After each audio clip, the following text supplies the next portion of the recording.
Hey, what is up, everybody? It's Dr. Vibe, your host of the Sports Vibe. As I always like to say, you're blessed and highly favored. You're a magnet for miracles and you're a solution for someone's problem.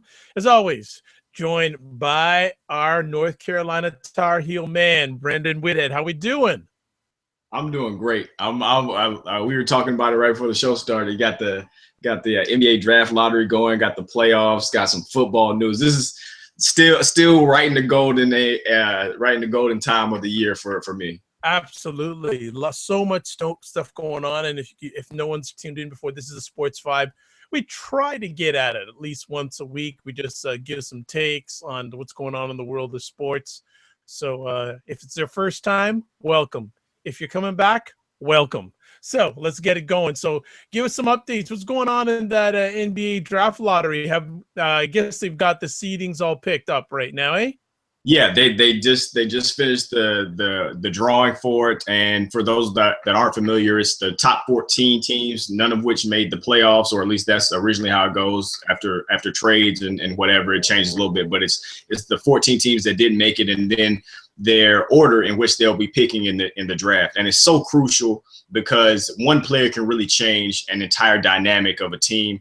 You see LeBron and the Cavs are in the Final Four for the NBA. You see Dwight Howard, a fellow first-round pick. So one guy can make a world of difference. It doesn't even have to necessarily be a number one pick. You look at Steph Curry, who was number 9, I believe. And so if your team does a good job of acquiring talent in this draft, it can mean the world for it, for not only the first few years of his rookie deal, but just moving forward and your entire franchise being relevant. And it's interesting. So I'm just keeping a follow on what's going on Twitter, and I love. I don't know if you see Kobe Bryant's tweet that we played like crap all season. It's only right when we get the number 2 pick. Ha.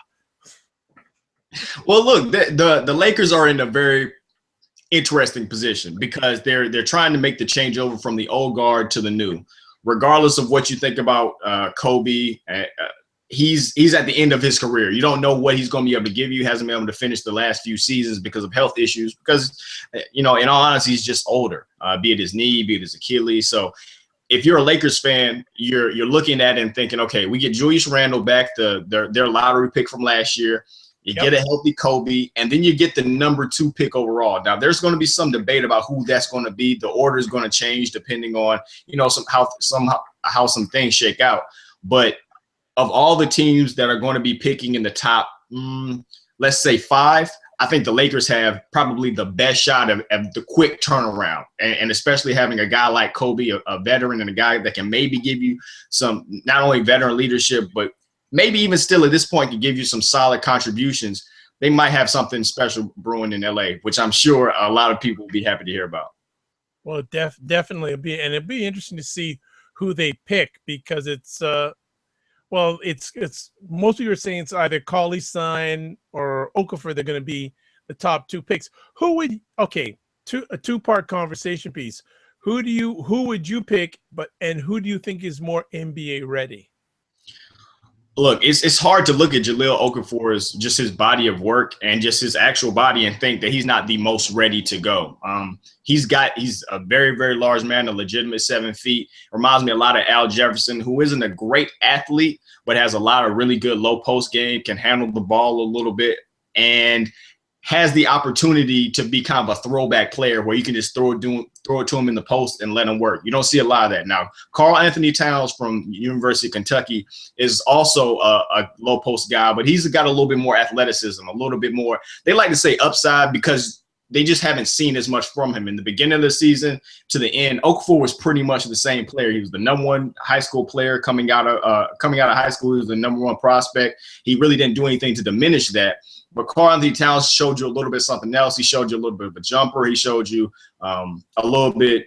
I think he surprised people about his maturation throughout the year. He just continued to get better. And I think that people are just looking at that and thinking, his upside might be a little bit higher. And because of his athleticism, he might be a little bit better on defense, a little bit more of a new age center who can do a few more things than just sit up on the low block. So if you put a gun to my head, I'm going to say Okafor is the sure thing, but Karl-Anthony Towns, I think, still does have a higher upside.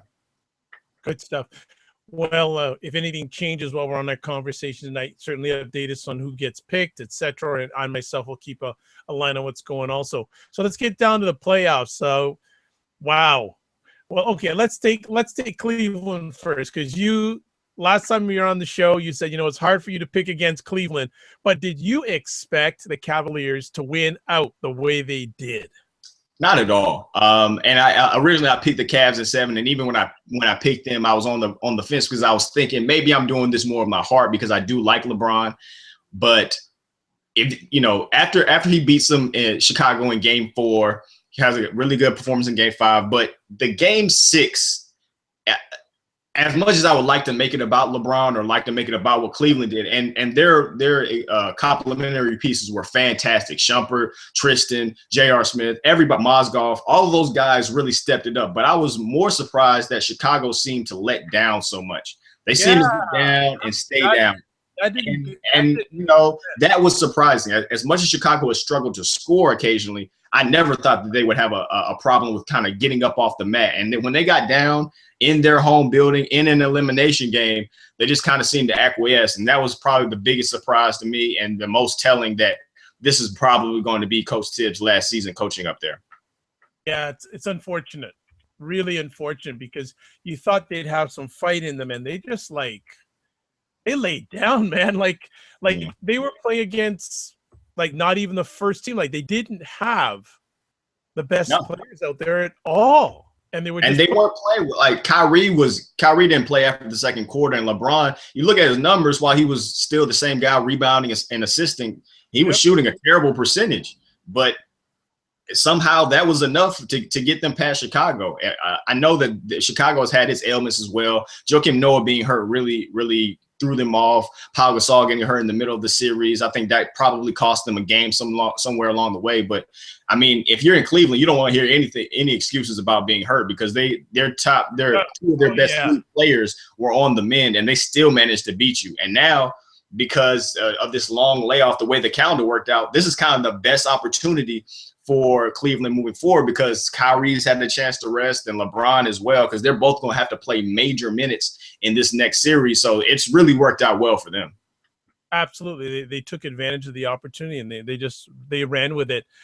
So do you feel that Tibbs is gone in Chicago? I think so. I don't think that this is necessarily an indictment on his coaching, because you look at, the 50-plus win seasons that he's put up, the Eastern Conference title, the Eastern Conference regular season title that they had a while ago, the MVP, the Derrick Rose Gardner a few years ago. There was obviously a lot of talent, obviously a lot of good things that came out of his tenure. But there is a certain point where people just begin to think that there's a grading, any coach in one system for too long without any major wins, it's time to go. In addition to the fact that there's been some real issues and some real friction with Chicago management and Coach Thibodeau for a really long time. So I think this kind of the way they lost Game 6 kind of made me feel like, this is a good time to leave. I also think too, from what I've been reading, that it sounds like the team is a little bit divided. Some of the players, Thibodeau has his guys, and there are guys who aren't Thibodeau, and I think it's unfortunate. Do you think Thibodeau will have, if he gets let go, do you think he'll have any difficulty finding a new home? Oh, absolutely not. I think that Tibbs has shown that he's a capable head coach in the NBA. Now, there isn't a very real issue. Probably the biggest issue, if you're a fan of any team that's courting him or could possibly be his next landing spot, and that's the way he's played his players, his star players. He liked to play that short bench. He's had the number one guy in minutes pretty much the last 4 or 5 years, be it Luol Deng or now it's Jimmy Butler. And then you look at the litany of injuries that team has had. Joakim Noah doesn't really look like the same guy anymore, even though he's only about 30 years old. There's a real issue that has to, some conversation needs to take place in the future between Tibbs and whoever his future management is, and minute allotment, because you just can't run guys down that way anymore. Coach Popovich is probably the best at it in terms of understanding, hey, I don't necessarily need anybody to be averaging over 30 minutes a game in order to make it to the playoffs and be effective in the playoffs.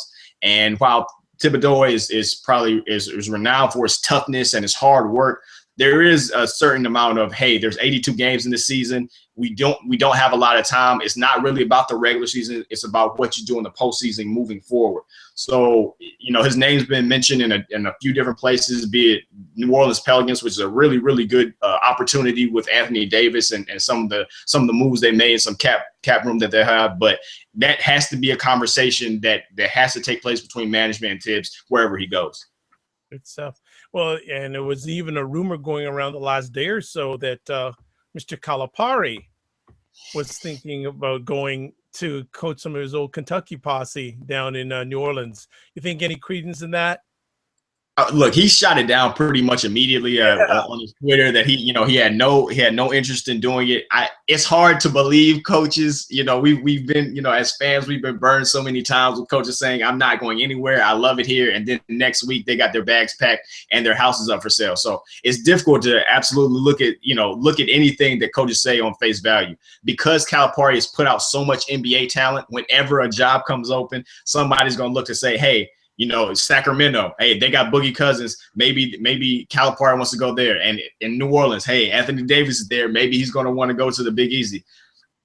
I don't really necessarily see it, because Calipari did struggle when he went to the NBA earlier, and he's had so much success at the college ranks. And it's such a different game. I don't necessarily know if there's any credence to it, but his name's going to get floated pretty much regardless whenever there's an opening. Good stuff. What did you think about Atlanta taking care of their series, by the way? I think they got really fortunate that John Wall got hurt. That's really what I thought. I know that he came back. I know that he was playing in their last game. And I know, we're 0.2 seconds away from Paul Pierce, giving us yet another playoff memory.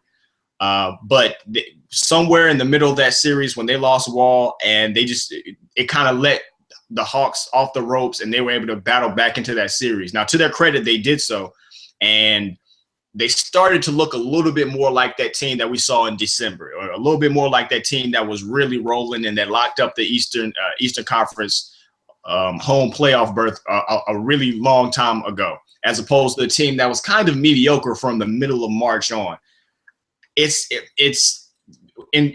In looking at the Hawks versus the Cavs series, it's hard not to at least think about that Spurs versus Miami series last year in the finals, where it looked like LeBron was trying to do every single thing, but just couldn't beat an entire team because his co-stars were hurt. And so he just couldn't seem to do enough to beat them. Now, I'm not calling the Hawks the Spurs. They're not. They've shown that. But they are a team in the realest sense. You got guys like Dennis Schroeder, second-year guy, Mike Scott, getting deep playoff minutes. They absolutely believe in all of their guys. So this is going to be a real team effort. If Kyrie's not healthy, I don't see how they win. As good as LeBron is, especially with the way he struggled with the long or with his jump shot from a long 2 or 3, I don't think that's enough to beat the Hawks. If Kyrie is healthy or healthy-ish, then at least it'll be something. It's even hard to predict that series without knowing exactly what Kyrie's going to look like. Because remember, like I said, he didn't even finish the Chicago series on the floor. So we're going to have to find out exactly what he's got, and we'll probably find out pretty soon. But I really you have to applaud Atlanta for being able to fight back and beat the Wizards. It's interesting. I think that you wonder if we could play it all over again. Would LeBron would have traded Wiggins now? Could you imagine if they had Wiggins along with all the other talent they had right now? Do you think they'd be better, have a better chance? Well, of course, Kevin Love is injured, but if you take the best of Love and the best of Wiggins, we've seen Wiggins in this first season. Right. Do you think LeBron may have changed his mind? Said, you know what, man, I wish I would have kept Wiggins. I don't think so. As good as Wiggins has looked this year, he's been allowed to be a rookie. That was what wasn't going to happen if he were in Cleveland. If you're in Cleveland, regardless of what was said early, if you're on LeBron's team, you have a real shot to win the championship every single year. That's how good he is. But rookies are going to do rookie things. And I don't think that Wiggins would have been allowed to grow in the same way that he was in Minnesota. In Minnesota, he's getting as many minutes as he wants. He can make as many mistakes as he wants because that's absolutely his team. If he were to be in Cleveland, he would have been regimented to be a role player. And I don't think that would have done him any favors or the franchise in it. And keep this in mind as well. Between Amon Shumpert and J.R. Smith, the guys that they acquired in midseason, they've kind of got that wing position locked up. They really didn't need anything else. They needed some more front court helps, a front court punch. And while Kevin Love didn't have those monstrous seasons that he had when he was with the Timberwolves, he still did average 16 and 10 and was fantastic from shooting the three and spreading the floor out for Kyrie and LeBron, something that Wiggins still is going to struggle with, or his long shot. So I understand the conversation. I just don't think that it would have helped either side. Okay, good stuff. Who you picking? How many games? I'm gonna go ahead and go all hard again. I'm gonna go the Cavs at 7. I'm gonna do that. I mean, Kyrie's injury really bothers me because to me, even though they've had this relatively long layoff, I think it's been 5 or 6 days, somewhere along there. It's still, Kyrie seems to just get nicked up a lot. And, I don't think that you can recover from multiple lower body injuries, even with giving a week off. So it's hard to predict exactly what that team's going to look like. But anytime you got the best player, I'm going to go ahead and do that. And in addition to the fact that I don't really believe in the Atlanta Hawks. I haven't all year, and I'm not going to start now. All right, good stuff. Well, let's swing it over. Golden State Warriors finishing off Memphis Grizzlies. Your takes on that? My take, probably, I've given you a lot of statistics over the year. Here's one of the biggest ones. Threes are better than twos. When you can make a handful of threes, I mean, it's something to behold. Memphis walked in game 6, and they walked into an ambush in their own building. Golden State came out like lightning. They weren't playing around. I know Memphis got back into the game a little bit later, but Golden State just had an onslaught that Memphis couldn't keep up with. And when you can't score, that relegates you to one style of play. Golden State showed that they could win in a low possession game or a high possession up and down game. And there came points in that series when Golden State hit around 90 points where you're like, it doesn't matter what the Grizzlies do. They're not about to put up more than the points that Golden State has. So they look like a bunch of assassins on that team. And they're really, really good on offense. It's just that series set up really, really well for them. And Golden State showed a lot. They showed a lot of spunk in terms of getting there, in terms of getting off the mat. They were down 2-1, came back, and showed a lot of heart and a lot of grit. Okay, well, short and sweet, but let's talk about the more interesting series. Oh boy, Clippers, Rockets. What do you have to say after all that now? Well, obviously, I don't know anything about basketball because up 3-1 with the Clippers, I thought that series was absolutely done. There was no amount of money that I would have bet on Houston, no odds that you could have given me where I would have felt comfortable thinking that the Rockets were going to win. And then that fourth quarter happened when the Clippers are up by 19. 19 points. And they fell apart. They absolutely fell apart. And there was a part of me that also during that whole stretch where, I'm looking at it and I'm in bed watching because I'm thinking I'm going to go to sleep at any moment. But I just kept wondering, like, when's the hacker going to come back out? Because if a team's making this kind of run, you have to slow it down. You have to throw it off. Right. And I was surprised I never got to see it from Doc Rivers, a championship level coach. They didn't really do any. I mean, they called some timeouts, but they didn't really do anything to change the temperature of what was going on. And after that, I couldn't believe what I had seen. And then Houston just kind of found its way. Now, credit to Kevin McHale and that staff over there, because not only were they able to keep that team mentally in it, but they made a slight change. They took Terrence Jones out of the lineup and put Jay Smooth in there and gave him a little bit better on defensive mentality. Terrence Jones is a capable offensive player, but he's not the defender that Josh Smith is. And you saw just that team just rally. Corey Brewer and Ariza played together a lot more than they had during the regular season. And that the entire tenor of that game changed. The entire tenor of that team changed. So this Rockets team is taking the floor now against Golden State looks nothing like that team that fell down 3-1 versus the Clippers. Well, let's get drilled down a little bit more. I think one of the key people that doesn't get mentioned in that series is Dwight Howard came out. He came to play. Absolutely. Look, I thought that he took a lot of unnecessary arrows when they were playing, when the entire team was playing poorly. A lot of people looked at him and said, you guys aren't playing good defense. While Dwight Howard is a fantastic defender, he's still one guy, and you can funnel stuff to the center if you'd like to. But if the opposition is getting anything it wants, getting any shot that it wants, you can't blame that on one guy, and you definitely can't blame on a guy that's not even playing perimeter defense. He's averaged 17 and 13 during this postseason. He's been a rock. James Harden. Now, watching that whole thing happen was interesting. For that 40-point quarter that Houston put up when they were down by 19, he actually got taken out of that game. You don't see that a lot. The second MVP guy finished second in the MVP voting.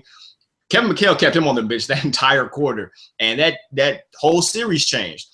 What you saw in Game 7, Houston felt a lot more comfortable moving the ball around. It wasn't just James Harden at the top of the key, high pick and roll, and then everybody else stands in amazement as James Harden does whatever he does. That's too much pressure to put on anybody. And so as good as James Harden is, that team is so much better when everybody's touching the ball, when everybody's moving it. James Harden is going to get his free throw attempts. James Harden is going to get his points. But that team is going to be better if everyone is touching it, if everyone is really involved in that play, and everyone's involved in the game. So it'll be interesting to see if they kind of revert back to the stuff that they were doing during the regular season, where it was just kind of James Harden and company, or whether or not this is a real team effort. They got two guys that are top 15 players in Dwight Howard and James Harden. It's hard to believe that they don't have a chance if they play the kind of ball that they were at the end of that Clipper series. Absolutely. Well, let's get your takes on what's going on the Clippers. What's the future for them in your opinion? It just doesn't seem to work. That team's been together for a little while now, and teams that don't win don't usually get a chance to stay together for as long as they have. DeAndre Jordan is going to be a free agent at the end of the season. They've got to make a decision about what they want to do there. As good as he is defensively, as good as he is on the rebound, and as helpful as he is with the lobs and all the other things that he can kind of open up because of his athleticism, it can be a bit of a nuisance not to be able to have him on the floor late in games because he simply can't make free throws. That is a real concern moving forward. You got Blake Griffin, you got Chris Paul. Apparently, there's been some friction amongst the stars of that team as well, with Chris Paul and DeAndre Jordan specifically.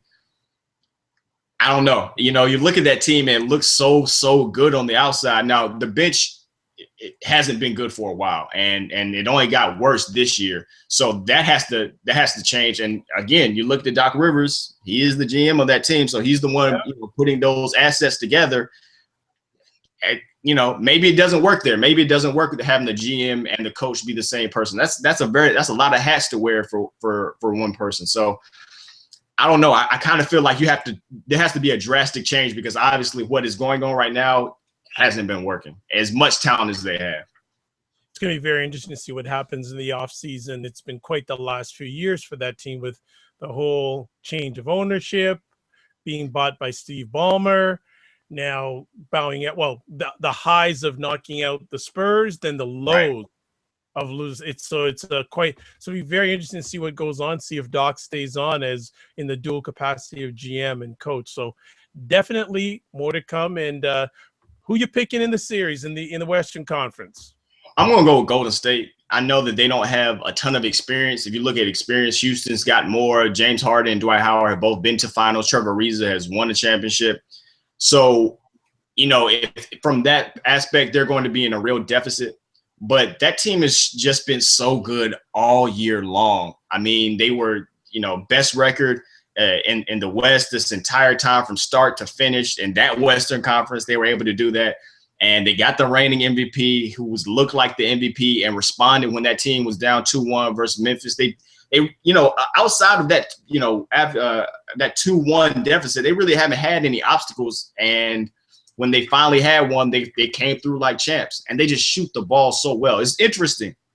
You got the team that made the most three-pointers in history, the Houston Rockets, versus a team that made the third most in history, Golden State. This is a different NBA. This is a different time, and it's really, really exciting. But I'm going to go ahead and go with Golden State because I just believe that they're a little bit better. I know I talk a lot about their offense, but think about what they can do defensively. They got a lot of guys that are about 6'6" to 6'8" that can play multiple guys, and so they're able to switch on pick and rolls, or it's hard to attack them in transition because they got so many guys that can match up, if only for a split second. You got Draymond Green, Iguodala, Sean Livingston, Harrison Barnes, Klay Thompson. You have a lot of guys that can play a lot of different positions, and a lot of guys they're going to be able to throw at James Harden.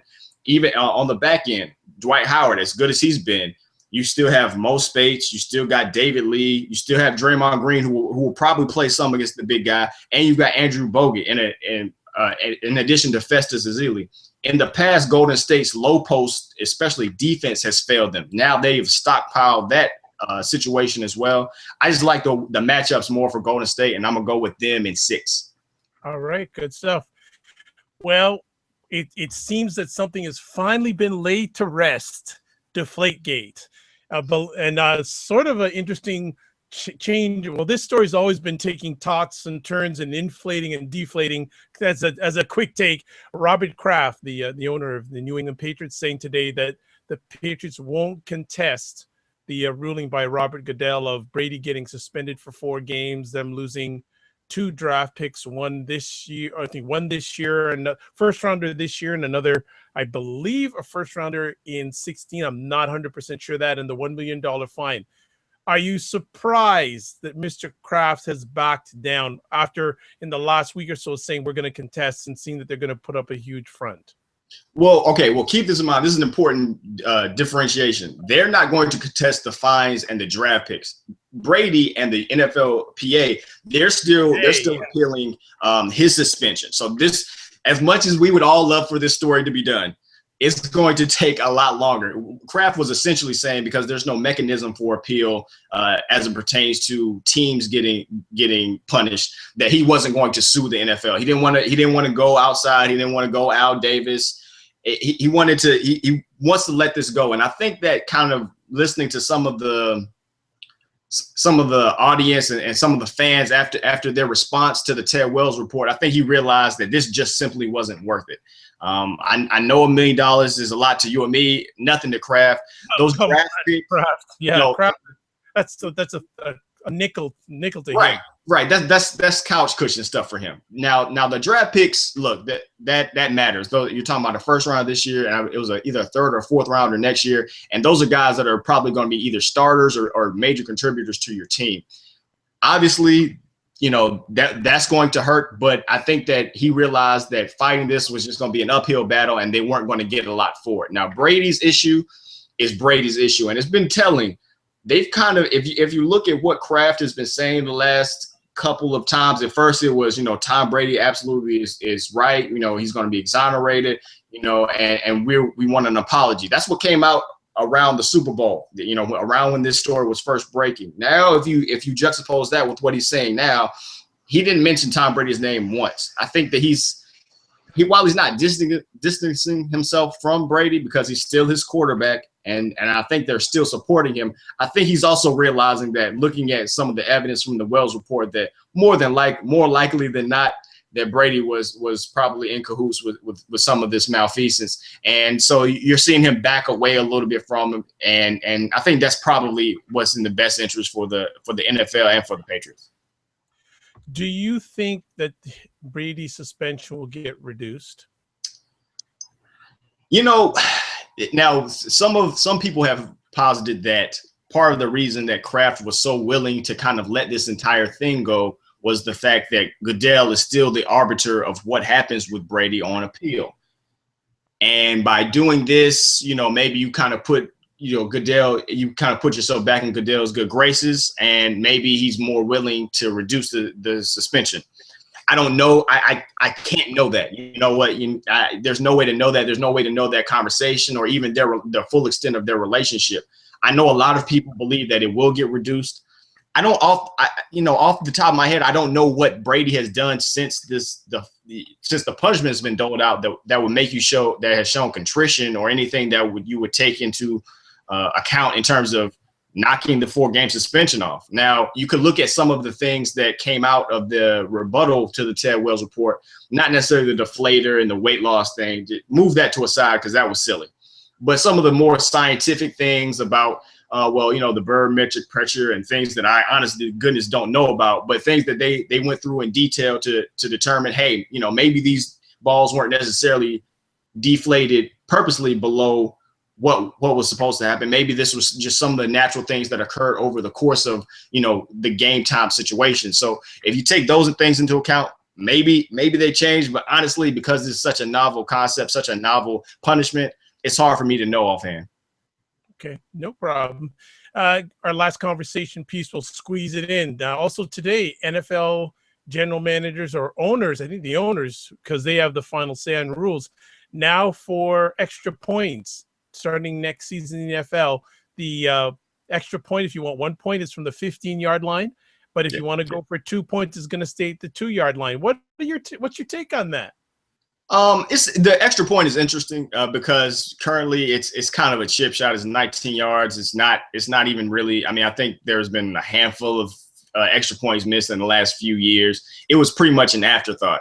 Now they're moving back to the 15, so 15 plus the 17 yards of end zone and kick. So it's a 32-yard field goal. Excuse me. Overall, that's a little bit more of a challenge. I think that you'll still see the extra points made at a prodigious rate, but maybe a few less. The more intriguing prospect was whether or not they were to move the 2-point conversions to the 1-yard line. If they had done that, then it would have made for some more interesting decisions early. Most of the time, the ideal is don't go chasing points early. There's no reason to go for 2 when you can get 7 and just keep it moving. Especially you made the touchdown, you have the momentum. Let's get the extra point and let's get back on defense. Well, if you were to go to the 1-yard line, the 2-point conversion is already a 50-50 prospect statistically over the last few years. If you were to go to the 1-yard line, the thinking is that number would jump. And it's interesting, the team that proposed the rule change was Philadelphia, who recently signed Tim Tebow. And so that's been a very interesting, which teams propose which rule changes. It's oftentimes the teams that would benefit the most from them. It would have been interesting. I don't know if it necessarily would have made the game better. And I don't think that it would have, to be honest. Then teams can run back any failed tries for touchdowns. So it's going to be very interesting to see the strategy that teams use going forward in the next season. I know we're almost on our wind down. Of course, we always want to see if you have any room for a boxing take. I do. I mentioned Triple G fighting James Kirkland in a really, really good fight. Well, it's shaping up that Triple G, his next fight will be either against Canelo Alvarez or Miguel Cotto. Cotto fights either this weekend or next weekend. There's a lot of good boxing left, and what's interesting to me are the viewership. The viewership for the last few boxing matches after the Pacquiao versus Mayweather fight, I keep harping on this, it's increased more so than normally for these types of fights. I think that having Mayweather and Pacquiao kind of whet everyone's appetite for what big time boxing can be, and that boxing as a sport is not dead in America. And when you have guys like a Canelo Alvarez, who's a knockout artist, or Triple G, Kalani Golovkin fighting, who's pound for pound probably the best fighter we have outside of Mayweather, perhaps, it's very, very exciting, and it's a very, very exciting time if boxing can kind of get out of its own way, because a lot of times one of the best fighters, for instance, is Andre Ward, another champion for the pound for pound title, another contender for the pound for pound title. He hasn't fought in about a year plus because of promotional business issues. If boxing can get out of its own way with things like that and have its best fighters flourish, the sport will be better overall. So that's going to be something to keep your eye on moving forward. All right. Well, as usual, we let Brenden get his boxing take. Can't do a sports vibe without it. So again, thanks very much for taking the time to share with us. How can people catch you? The easiest way is to go to @WBHUalum. That's @WBHUALUM on Twitter. Or you can catch my podcast, He's the Producer, I'm the Host. That's He's the Producer, I'm the Host on iTunes. Or you can catch me from 9 to 11 a.m. Eastern Standard Time at the Sports Shop. Just go to thesportshopradio.com and click listen. That's 9 to 11 a.m. Eastern Standard Time, Saturday mornings. Good stuff. I'm Dr. Vibe. I'm your host and producer of the Sports Vibe, host and producer of the award-winning Dr. Vibe Show, host and producer of the weekly Black Men's Roundtable, Do You Know What Time It Is, which is held most Sunday evenings, 9 p.m. Eastern Time. I'm also host and co-producer two other shows. I host and co-produce a weekly podcast for a proposal for a White House council on boys and men, held every Monday night, 8 p.m. Eastern time. And also, you can catch me once a month at the Good Men Project, hosting the Good Men Project show. I am hosting it and co-producing it with Noreen Roker Jones at thegoodmenprojectshow.com, the conversations that no one else is having. And we always like to say, you're blessed and highly favored. You're a magnet for miracles and you're a solution for someone's problem. God bless, peace, be well, keep the faith, and thanks for watching. Catch you soon.